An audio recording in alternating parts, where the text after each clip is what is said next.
We have to hold hands together if we are going to win this war. To date, less than 2% of those living in the developing world have been vaccinated, and that is a problem for everyone. Cynthia McFadden, NBC News. That's nightly news for this Thursday from Tokyo. You can watch all the Olympic action tonight here on NBC. And a program note, a new episode of Nightly News Kids Edition from Tokyo is streaming now. Thank you for watching, everyone. I'm Lester Holt. Please take care of yourself and each other. Good night.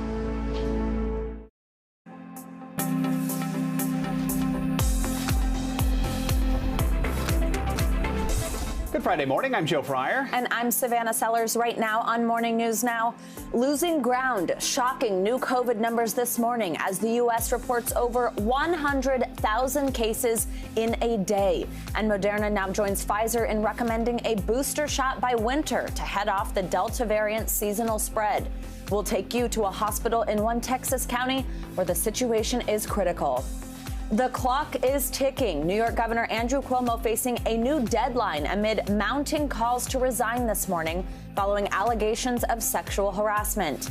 Now, state lawmakers say their impeachment inquiry is almost done. The new deadline for Cuomo to present more evidence in his defense. Out of style after almost a year and a half of travel advisories and restrictions because of the COVID pandemic, more and more companies are now rethinking the idea of the business trip, why corporate travel might soon be a thing of the past. And homecoming. After some stellar performances halfway around the world in Tokyo, Team USA's women's gymnastics team is finally back on home turf.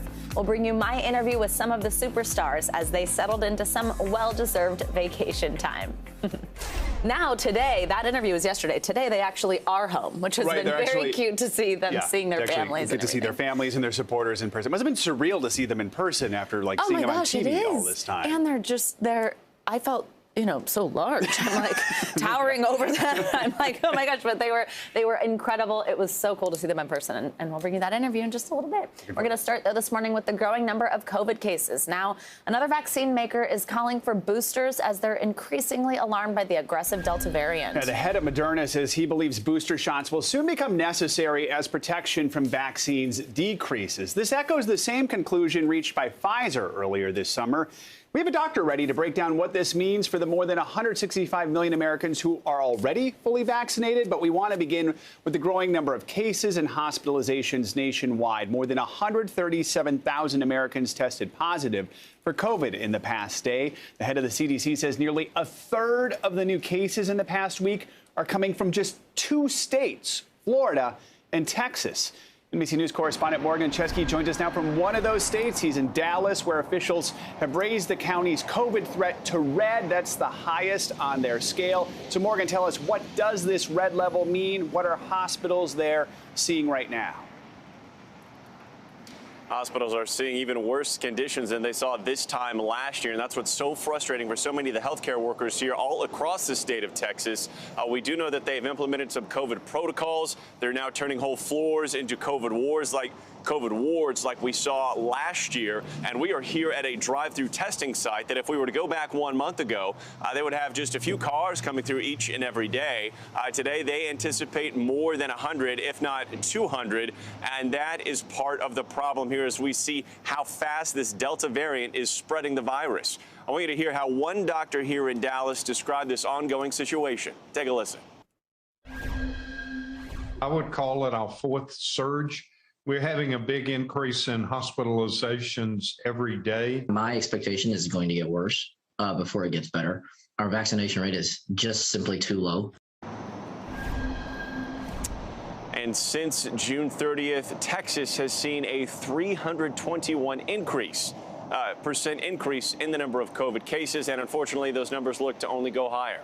Joe, Savannah. So, Morgan, I know in Galveston, a Texas GOP leader who had mocked COVID-19 and the vaccines has now died from the virus after spending a few days in the hospital. What are you learning about his situation and then the push to try and vaccinate more people? And his name was Scott Apley, and he was very outspoken of not only the vaccine, but also mask mandates, anything affiliated with trying to curb the spread of COVID-19. In fact, his last Facebook post was highly critical of the ongoing COVID response. We do know that it has been confirmed that he had a battle with COVID-19, at which point he developed pneumonia and then later died. His wife also contracted COVID-19. They do have a young child. But obviously, that is something that's very unfortunate to hear. No matter where anyone stands on the political spectrum, another life lost to COVID-19. As far as the push to vaccinate here in Texas, there is a movement by Governor Abbott saying that it's up to each and every Texan to best decide what they want to do. However, he is encouraging people to get vaccinated. Joe? And Morgan, for those who are vaccinated, we're hearing more about the likely need for boosters now. In Texas, health officials say some people have actually already received a third dose. What more can you tell us about that? Yeah, the Texas State Health Department has confirmed cases of Texans going to get a third dose. They made it clear that they can't essentially enforce people, or stop people rather, from getting that unofficial booster dose. Right now, the science is not yet confirmed whether or not vaccinated individuals need one. However, we do know that in the country of Israel, they have already opened that third booster shot up to people who have the Moderna vaccine. We'll send it back to you. All right, Morgan Chesky reporting from Dallas. Morgan, thank you. Dr. Anand Swaminathan joins us now. Hi, doctor. Good to see you. He's an assistant professor of emergency medicine at St. Joseph's Hospital, and we love when he joins us. So first, if you could just tell us, what do you make of the calls for booster shots? Should the focus right now be on these boosters, on these third doses in many cases, when there's still millions of people in the country who haven't even had their first?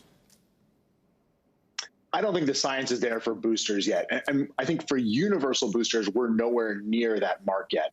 When we look at the efficacy of Pfizer and Moderna at 6 months, we're talking about 97% for Pfizer, 93% for Moderna against severe disease and hospitalizations.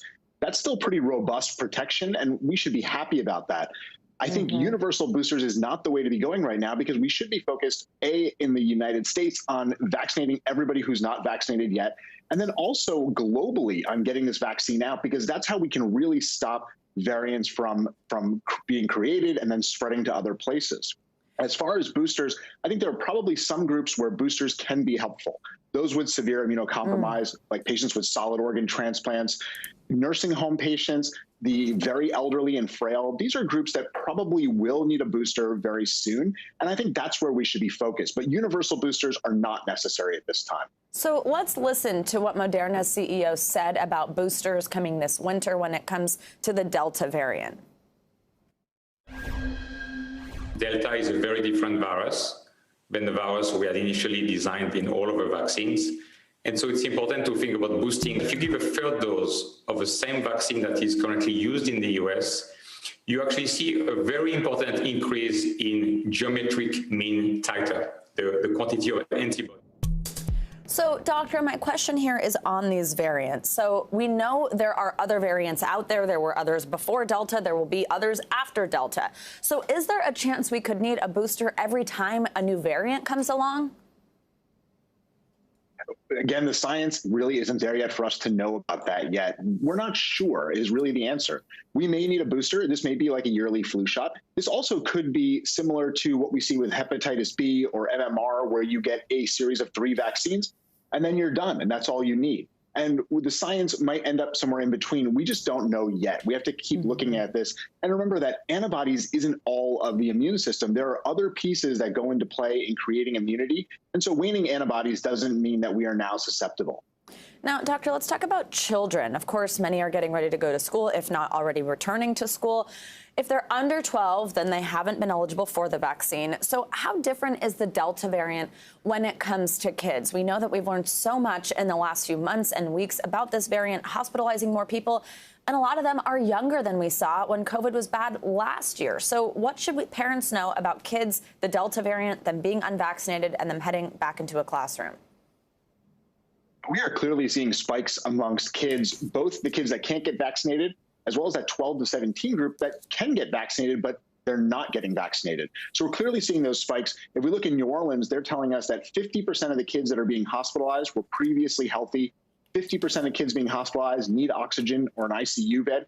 And of course, that underlies the fact that there are no ICU beds, pediatric or adult ICU beds in many of these states where they're seeing surges. So it's really a shame. What we need to be focused on is in that 12 to 17 group, getting them all vaccinated. That's the best thing to do to protect them. It also protects everybody around them. And that's an important piece of getting vaccinated. It's not just to protect you, it's to protect those around you as well. And then for those kids younger than 12, we really need to be looking at layered mitigation. That means universal masking in schools in order to keep those schools safe and open, vaccinating everybody around them, and then also distancing and not doing those indoor things with large groups.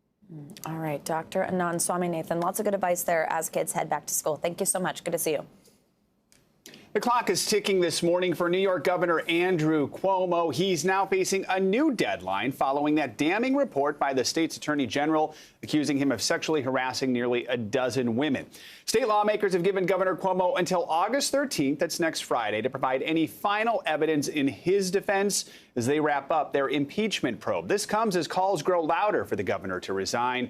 NBC News Now correspondent Dasha Burns is monitoring these latest developments from Albany. So, Dasha, Governor Cuomo, he's showing no signs of backing down. How's his office responding to that deadline to submit evidence? And then the big question is what happens after August 13th?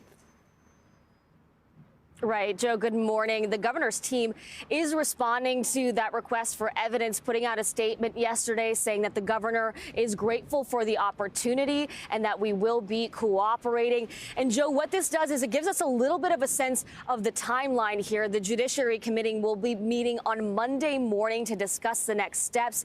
Then they will get that evidence from Governor Cuomo's legal team on Friday. They'll need to review that evidence and then wrap up their investigation, which they say is close to completion, but we don't know exactly what that means. But I'll tell you, I've been speaking to lawmakers here, and from my conversations, it's looking like a timeline of around early September when we'll see those articles of impeachment drafted and potentially see a vote. Now, some lawmakers I've been speaking with, particularly Republicans, say that's taking far too long. They want to see a vote tomorrow. But Democrats I've talked to say they want to make sure this process is thorough, that the evidence is airtight. And this seems to be the timeline they're comfortable with at this point, Joe. We should note this impeachment probe is not just limited to the sexual harassment allegations. And you said you've been speaking with lawmakers. Right. You spoke with one of the lawmakers on the Judiciary Committee. What did you learn about what else is being considered here? Yeah, there was actually an impeachment probe launched earlier this year looking at allegations of potential misuse of state resources on the governor's book deal and allegations around potentially intentional miscounting of nursing home deaths. And I spoke to a member of the Judiciary Committee who says he wants to see all of these factors taken at once. They want to see all of those investigations as part of this impeachment process. Take a listen to what he had to say. One of the allegations has to do with lying to the legislature about nursing home deaths. Why is that so important? Of course, it's important to the families of those who passed away, but also it's important because we rely on the executive to provide us with accurate information. And if that's not happening, that's an interference with our ability to write appropriate legislation for this state. So we cannot tolerate a governor telling untruths to the state legislature.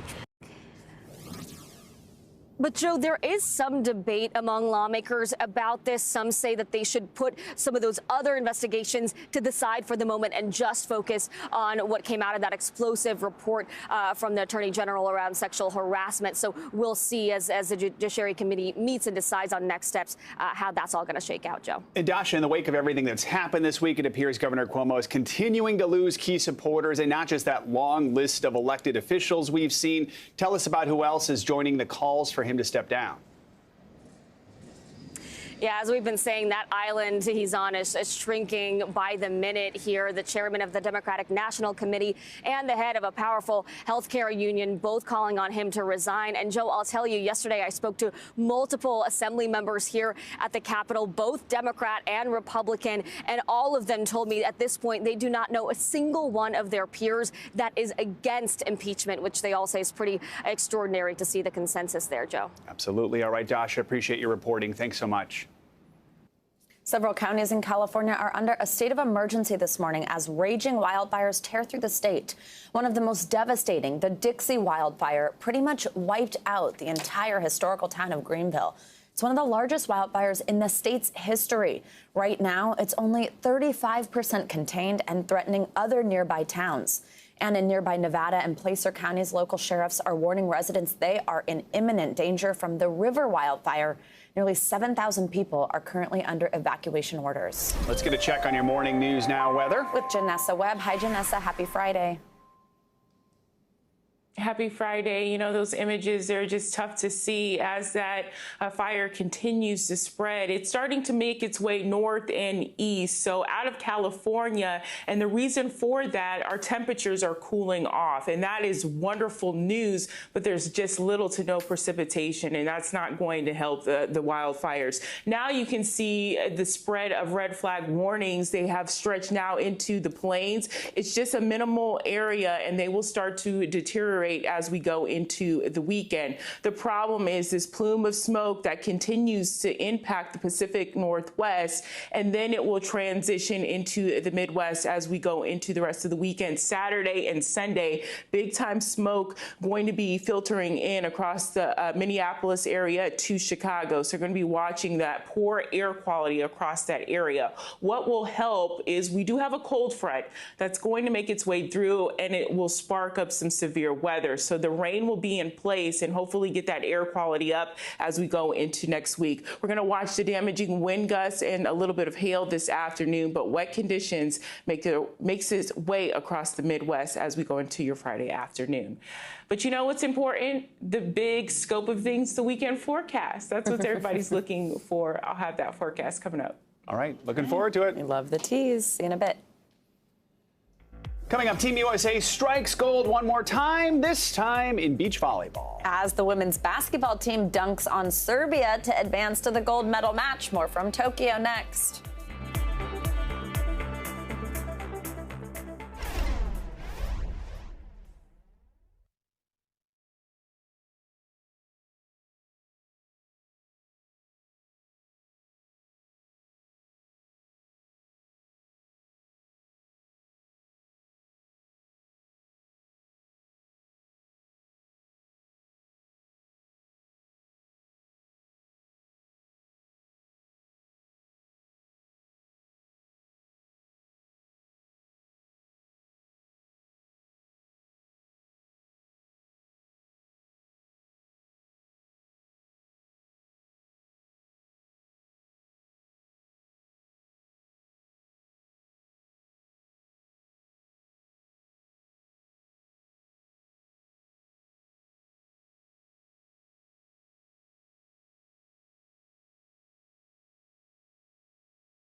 Very clear, this is the first step of many to come. Speaking out against laws that they feel would make it harder for Texas voters to cast their ballot.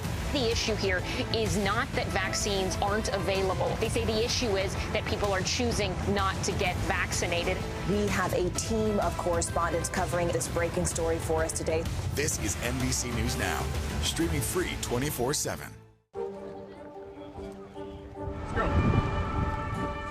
This is a critical choke point for this fire.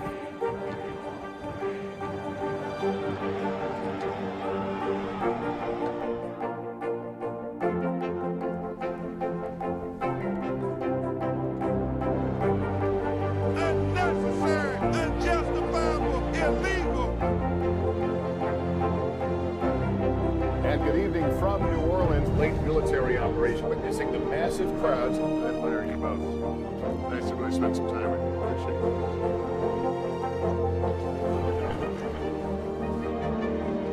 At any moment now.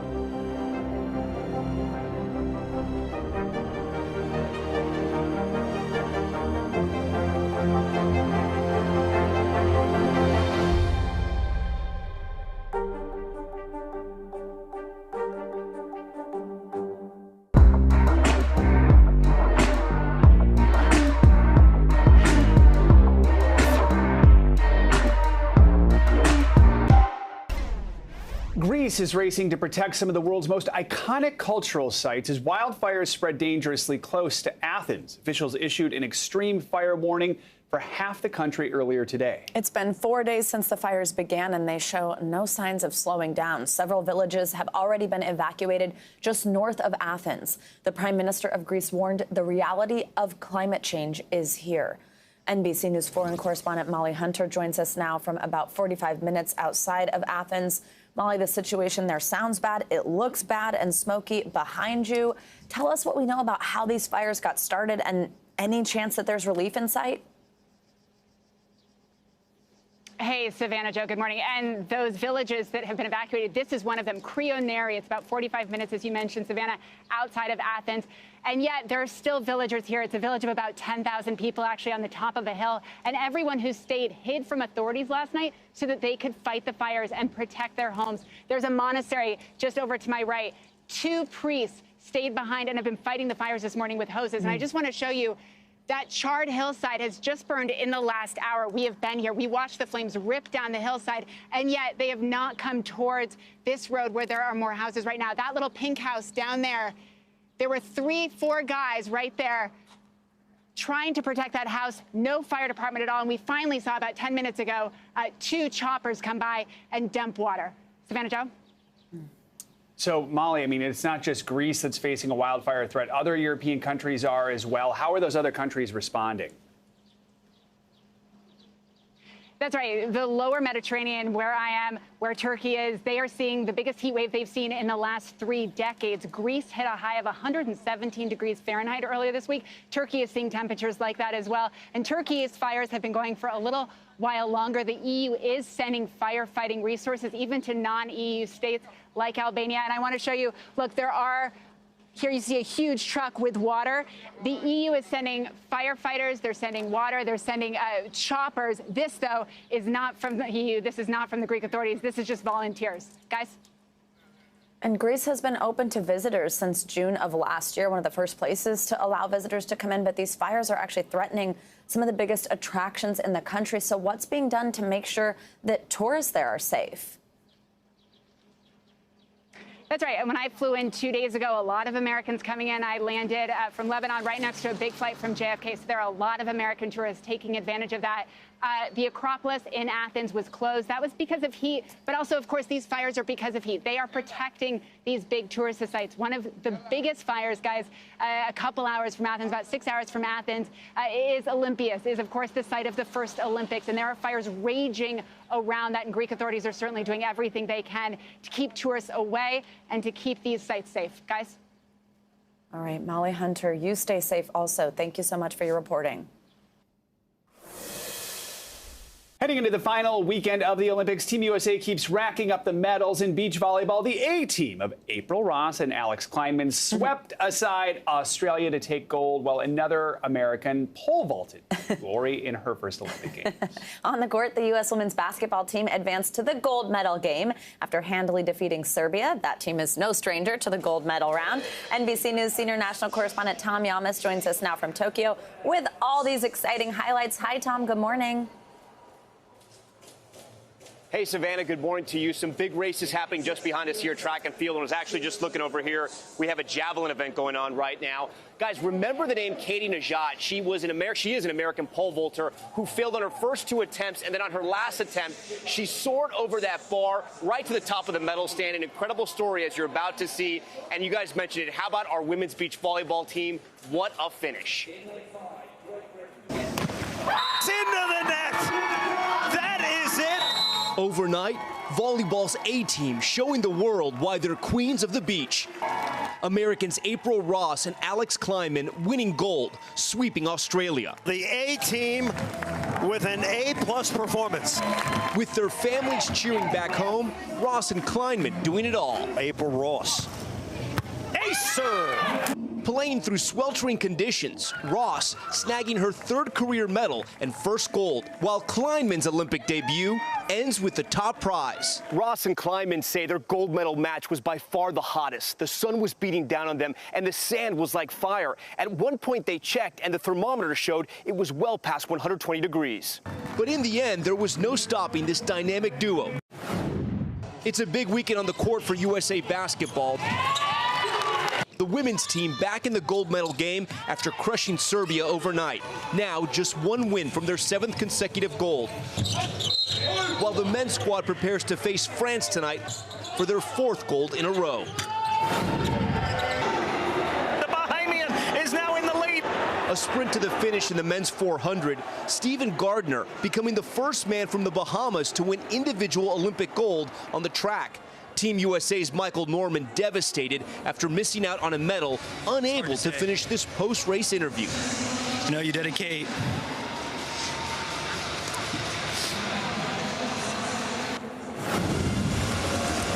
In women's pole vault. And is that the gold medal jump? Ohio native Katie Najat soaring to gold. The 30-year-old savoring the moment. Most people don't get to experience this. And after hanging out on our plaza yesterday, a group of star American gymnasts returning home to heroes' welcomes. Simone Biles and Jordan Childs greeted by family and adoring fans after touching down in Texas. While Michaela Skinner's supporters were cheering in Arizona, back from Tokyo after representing our country with pride. And we are so proud of all of them. I want to give you guys a quick update on the medal count right now. Team USA is still on top. They actually have a pretty good lead. And now we're chasing China for the most gold medals, but we are getting closer. So that's a good update right there. Joe and Savannah, back to you guys. All right, Tom. Lots of great highlights there. Yeah. Love it. Thank you so much. I'm crying watching them go home. All right, let's take a look at what else is making news around the world this morning. NBC News correspondent Ali Ruzi joins us now from Tehran. Good morning, Ali. Hi, good morning, guys. Well, Israel's defense minister warned that his country is prepared to strike Iran, issuing the threat against the Islamic Republic after a fatal drone strike last week on an oil tanker that his nation blames on Tehran. Secretary Blinken said that they have proof Iran was responsible and there would be a coordinated attack. Iran denies involvement and has promised to retaliate if action is taken against them. Hyperinflation in Venezuela continues to fuel the ongoing socioeconomic crisis, prompting the government in Caracas to make a 1,000,000-to-1 change in its currency soon, eliminating 6 zeros from the price in the local currency. Venezuela's central bank announced the change to the bolivar will go into effect on August the 1st. The new 100 bolivar bill will be the highest denomination, equivalent to 100 million of the current bolivar.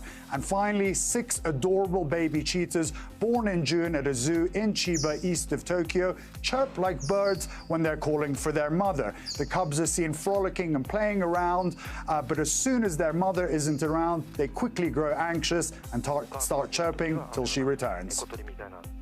Oh. All right. I've never seen that before. That's, Yeah. It's when like they an get bigger, I don't think all-cheetah they'll thing. be chirping anymore. I'm pretty sure that goes away. They grow out of that. Yeah. All right, Allie, thanks so much. Very cool. And coming up, a landmark policy shakeup at the NCAA now has student athletes scoring big deals along with those points. Yeah, how one major university is actually preparing their athletes for success on and off the court. That's next. Make the most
for Texas voters to cast.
It is the end of an era in Barcelona today. Soccer superstar Lionel Messi is leaving Barcelona, the only team he has played for during his entire career. The move comes after the two sides couldn't agree on a new deal. Messi has been central to Barcelona's success over the years. He helped the team win 4 Champions League titles and 10 La Liga titles during his 21-year career with Barcelona. Now the big question everyone in the soccer world wants to know, where will he go next? We don't know. We're going to have to wait and see. You know, Savannah, I don't know much about European soccer. I do know this is a very big deal. Joe, I'm an expert. Tell me more. I was going to actually say, but you said it too. I don't know much about sports, as I've said many times on this show, but I know this is a big deal because I know who that is. So there you go. And we will have to wait and see. All right. We'll have Thanks, Joe. Now to a new playing field in the world of college sports. For the first time, student athletes are beginning to profit from their name, image, and likeness, thanks to a new policy by the NCAA that was 2 years in the making. NBC News Now correspondent Maura Barrett joins us from Chicago with a look at how some athletes are cashing in on this new opportunity. Maura, this is a really cool one. Good morning. Good morning, Savannah. This has been a debate in the college world of sports for years. Student athletes arguing that they bring in money and name recognition for the school that they play for. So these new rules are a huge development for these student athletes. But remember, some of these are teenagers, young adults who've never had to file taxes before, let alone negotiate a contract. So we took a look at how one school is launching their Evergreen program to help students make the most of it. The touchdown by Michael Dowell. Michael Dowell is the third brother in his family to play football at Michigan State, but he's the first to make money while playing in college. I think it puts the power back in the players' hands. Under new NCAA rules, student athletes can profit off rights to their name, image, and likeness. It allows student athletes to be creative, and if you're passionate about something, it excites you to learn more because now I can make money off of what I'm passionate about. Dowell's passion?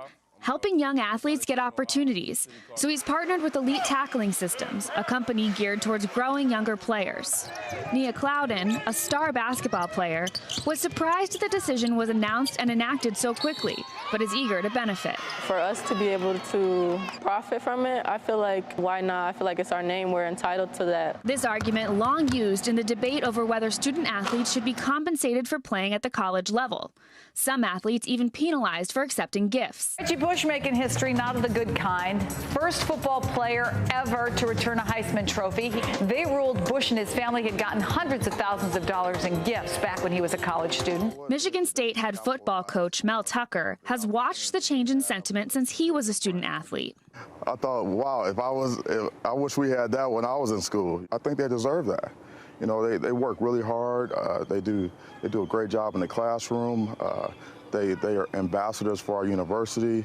I mean, they give us everything they have, every day on and off the field, and I believe that they should be able to benefit from that. He knows that scoring deals is an unfamiliar playbook for these college athletes. So as Michigan State shapes their players into strong athletes on the field, they created a new program to ensure their success off the field. Yeah, we can't negotiate the deal for the student, but we can try and sort of wrap ourselves around them and give them as many tools as we can to get them as best positioned as we can to take advantage of opportunities and to not be taken advantage of. The Evergreen program educates them on professional skills like building their brand, negotiating contracts, and financial management. I type in the transaction name, how much it was, and then now, there's receipts of it. I had never worked a job before, so just learning all new things about taxes and W-2s and a lot of stuff that has really helped make this transition easier instead of just throwing us out there. The goal, training the students to make the most of the new rules and how to avoid bad deals. They're telling us that, there's going to be vultures that are going to come and try to take advantage of college athletes. Both athletes know they might not make it pro. As they graduate, they could be competing for the last time. Now you're not just representing your school, but you're also representing yourself. Coach Tucker wants this program to prepare them for that reality. They know that we see them as individuals, we see them as people, and not just football players. And I think that's the way it has to be. We owe it to these guys to make sure that they're prepared for life after football. I don't know about you guys, but I think this would have been a great program for any of us to have in college to prepare for real life. And now athletes are already cashing in this summer. The rules state by state are a little hazy, though. There's 28 states that already have these laws in place. The timeline on when athletes can get paid is where that gray area lies. So Congress and the NCAA are working together to try to create a federal law around name, image, and likeness to create better guidelines nationally. Guys. Yeah, such a cool story. I could still use some help on the filing taxes front and all that. So I totally agree with you. Mara, thanks so much. Coming up, corporate travel as we know it could be a thing of the past. How the pandemic is changing the way companies get workers from point A to point B up next.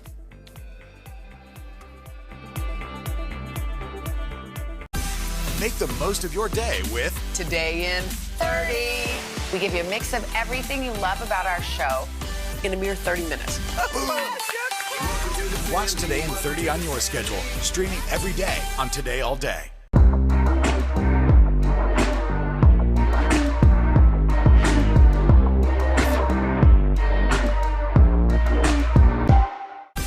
Make the most of your day with Today in 30. We give you a mix of everything you love about our show in a mere 30 minutes. Watch Today in 30 on your schedule, streaming every day on Today All Day. For breaking news in our changing world, download the NBC News app. Let's go.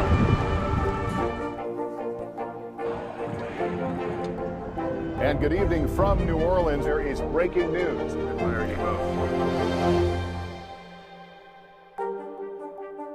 The Meet the Press Chuck Todd Cast, free wherever you get your podcasts.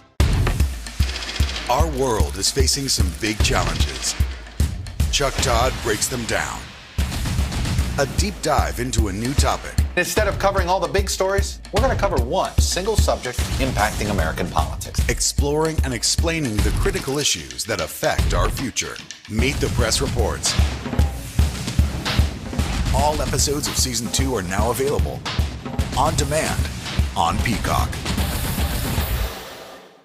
Right now on NBC News Now. We begin with one giant leap forward in the space race. Bezos making it very clear this is the first step of many to come. Speaking out against laws that they feel would make it harder for Texas voters to cast their ballot. The issue here is not that vaccines aren't available. They say the issue is that people are choosing not to get vaccinated.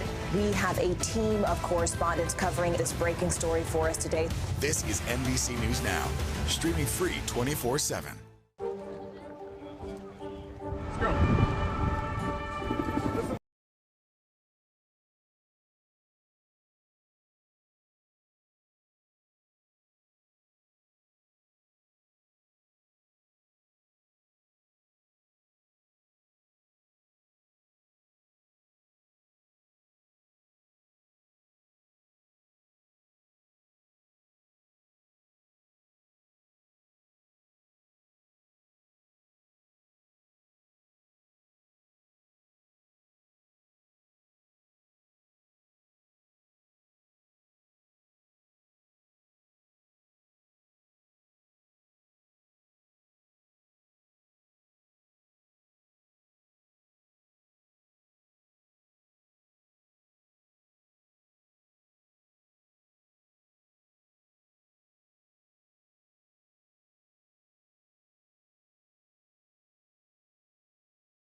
This summer, Americans were hoping for a return to normal, but many are still feeling anxious. The country's health and financial stability remain far from certain with the spread of the Delta variant. NBC News senior business correspondent Stephanie Rule joins us now from Reading Terminal Market in Philadelphia. Stephanie, good to see you. You know, small business owners there at the market were hit hard last year, like so many others. What are some of their biggest concerns right now? Joe, we talked to both customers and vendors all throughout this market, and they've stores they're open, but also with the Delta variant surging, keeping people safe and healthy. Watch this. We consistently have issues with maintaining the number of people we have to operate our business, and we're constantly looking for new people. If things for the virus get worse, what does that mean for my business? It means that, again, we will have to hold on tight, because living in a big city, you never know what comes with that. We try to keep a focus on the bottom line as much as possible, and we try to accommodate our staff as much as we can, given the external factors that are happening that allow them to keep coming in or are problematic for them to come in.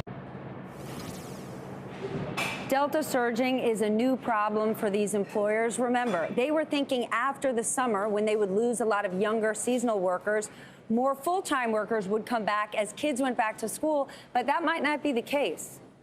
And Steph, beyond COVID, I know you spoke with some folks who are worried about inflation and just the overall health of the economy. What are they telling you?